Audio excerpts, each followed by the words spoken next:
Yo guys, Jonathan here, and this is the OnePlus 5T.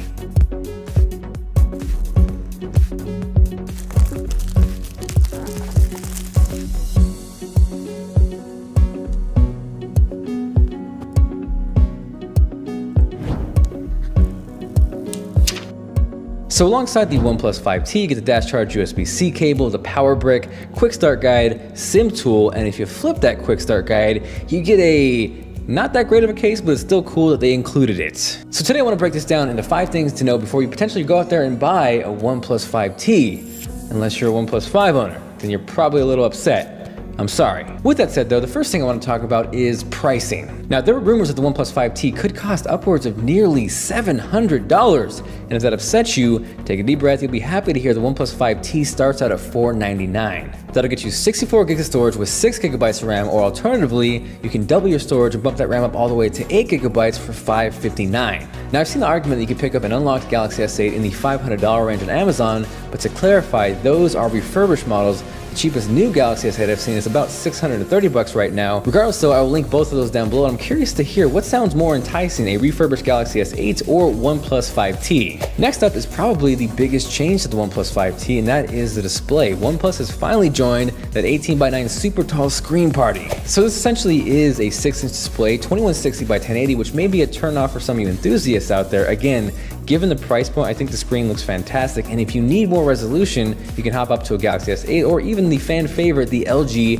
B30. What's nice with this though is if you stack it up side by side against the OnePlus 5, the form factor really hasn't changed. You are just getting a taller display. Because of the display though, you do lose the fingerprint reader on the bottom that effectively is moved towards the back in a much better location than the Galaxy S8 or Note 8. It's right smack in the middle and it works really well. Now at the event, OnePlus was not shy to take shots at Google and their Pixel 2 display issues, and for those curious about the OnePlus 5T, I have not seen any blue shift on this phone. It looks fantastic, and again, the only potential drawback for some of you out there is it's a 1080p display. Now from there, the third thing to talk about is the camera, or dual cameras rather. It still features a 16 and 20 megapixel sensor just like the OnePlus 5 did, but what's kind of weird is that secondary lens is no longer a telephoto lens. It's the same exact focal length, the same exact aperture, and from what I understand, OnePlus is claiming that the secondary lens is going to be a low light lens, so when it knows you're in a lower light situation, it's going to opt to use that one instead. So with that comes a couple different things. One, portrait mode will still in fact work. The only difference is because those are the same focal length, the image will no longer be cropped. Now number 2, when you punch in on the OnePlus 5T camera, that zoom is purely digital. So to give an example of how everything looks, here's a shot taken on the OnePlus 5T. Here's that same shot punched in. I'm curious to know what you guys think of the quality. Same thing here, here's a shot straight out of the OnePlus 5T camera, and as we zoom in,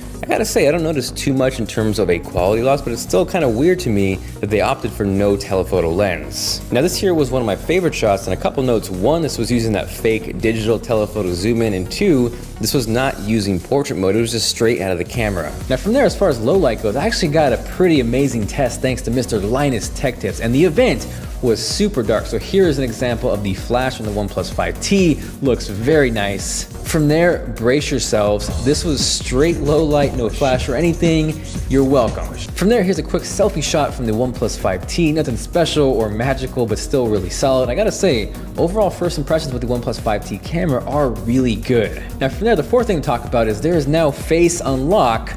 Love the name, now on the OnePlus 5T. From what I can tell, OnePlus is not banking on this being the primary form of security on this phone, especially because you can only use it to unlock things. As far as purchases go, you must use your fingerprint to do those. With that said though, setup was insanely fast, and I think the unlock process may be even faster. No joke, you literally pick up the phone, hold it up to your face, and you are in the phone. So is Face Unlock a game changer on the OnePlus 5T? Nope, but it is a super fast and convenient way to get into the phone, and for those who still want that trusty fingerprint reader, you get the best of both worlds. Now the last thing I want to talk about is the OnePlus 5T isn't that much different than the OnePlus 5. The weird part is the OnePlus 5 was not released that long ago, so I'm sure some of you out there who just bought that phone gotta be feeling a little left out in the dark. They did this last year with the OnePlus 3 and 3T, so it's kind of setting a track record to not buy the first iteration of the phone. The other kind of weird part too is it's so late in the year, we're getting closer to the Galaxy S9, or Samsung's probably gonna call it the Galaxy S10. Either way though, it's really late in the year. And from there, I'm curious to know what you guys think of this. Now at the event, OnePlus kind of defended this